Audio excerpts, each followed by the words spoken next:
ilaw kasi. Ganda na yung ating nilutuan. Sarap. Ito na. Balik na natin ating gulay. Wow!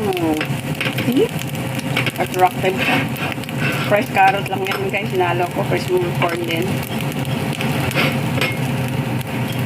Masarap kasi pag fresh ihato. Compared dun sa binibili sa frozen. Itong gawin nyo guys. Para dumami ang kain ng inyong anak. Ayan. See? Yummy!